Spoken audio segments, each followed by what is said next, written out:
Breve historia de Samuel Bolton, que vivió entre los años 1606 y 1654.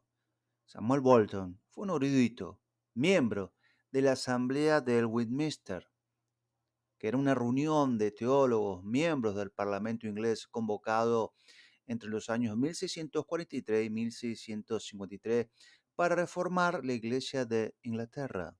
Samuel Bolton nació en Londres en 1606, se educó en la Manchester School, se matriculó como jubilado en el Christian School en la ciudad de Cambridge. En 1625 se graduó con una licenciatura en arte en 1629 y una maestría en artes en 1632. Bolton se convirtió en coadjutor de Harrow, una gran ciudad de Gran Londres, condado de Middlesex, sudeste de Inglaterra, en 1634, ministro de St. Martin Ludgate, Londres, en 1638 y luego en 1641, ministro de St. Savoy, en Southwark. Durante su ministerio allí también fue nombrado conferencista en St. Anne y en St. Agnes en Aldersgate y fue delegado como miembro de la Asamblea de Westminster.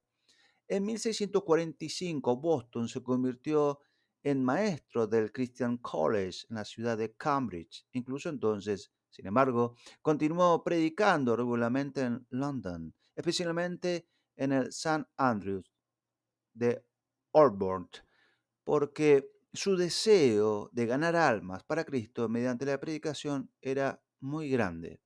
Posteriormente se desempeñó como rector de la Universidad de Cambridge entre los años 1650 y 1652. Boston, Bolton escribió 7 libros, la mayoría de los cuales eran colecciones de sermones revisados. Lo revelan como un intérprete ortodoxo, claro, cálidamente experimental de las escrituras.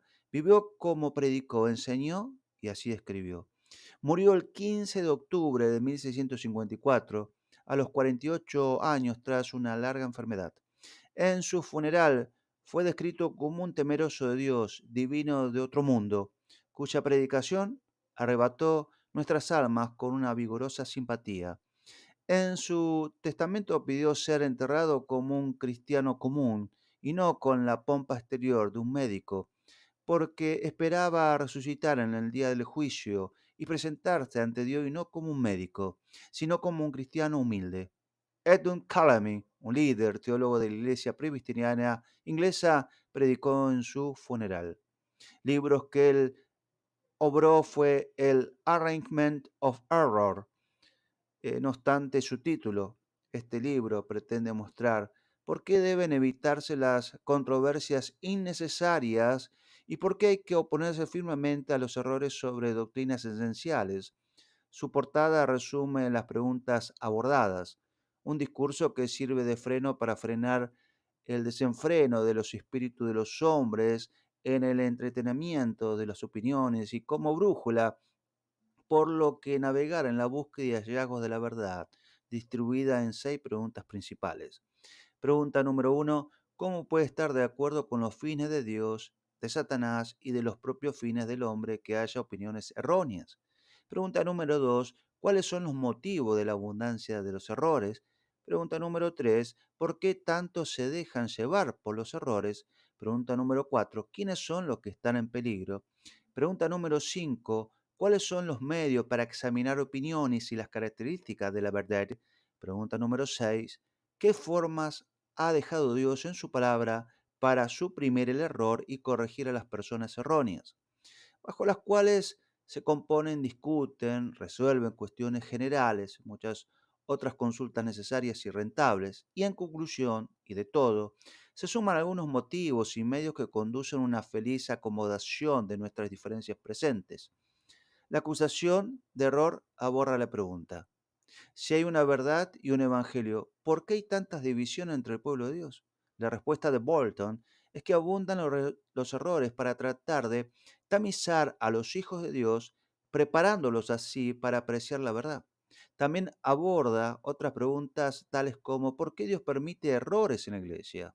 ¿Qué debemos hacer cuando los hombres piadosos no están de acuerdo con los asuntos doctrinales? ¿Cuál es la importancia de los sínodos y concilios para resolver estos asuntos? Bolton enseña que tanto el uso pastoral de los sínodos como el poder del magistrado civil son necesarios, pero ambos deben ser limitados, claramente definidos, sujeto a la escritura. Escribe con convicción lo siguiente: la palabra de Dios y Dios en su palabra, la escritura y Dios en la escritura es la única regla y juez infalible, supremo, autoritario en asuntos de doctrinas y adoración. Otro libro es Los verdaderos límites de la libertad cristiana, publicado por primera vez en 1645. Este libro explica el lugar de la ley en la vida del cristiano, viviendo en una época en la que abunda el libertinaje y la inmoralidad. No podemos recomendar este libro lo suficiente. El análisis de Bolton es penetrante. Mientras se opone al antinomianismo, asegura al creyente que la ley no es una sentencia de muerte, sino un estímulo para hacer buenas obras. La ley debe ser amada y apreciada, no temida y desobedecida.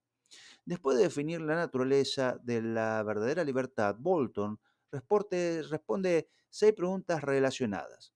¿Están los cristianos libres de la ley moral como regla de obediencia? ¿Están los cristianos libres de todo castigo y castigo por el pecado? Si un creyente está bajo la ley moral como regla del deber, ¿se infringe su libertad en Cristo? ¿Pueden los hombres libres de Cristo volver a caer en la esclavitud? ¿Pueden los hombres libres de Cristo realizar deberes en aras de la recompensa? ¿Están los cristianos libres de obediencia a los hombres? Bolton concluye su tratado diciendo lo siguiente: por lo tanto, exhorto a todos los cristianos a mantener su libertad cristiana mediante una vigilancia constante. La libertad cristiana aparece por primera vez en el respaldo del clérigo y teólogo puritano inglés residente en Londres, John Downhams, quien lo describe como un libro sólido, juicioso, piadoso, muy rentable. En esta edición, Houghton ofrece un conmovedor resumen de los antecedentes históricos del libro de Bolton en un apéndice.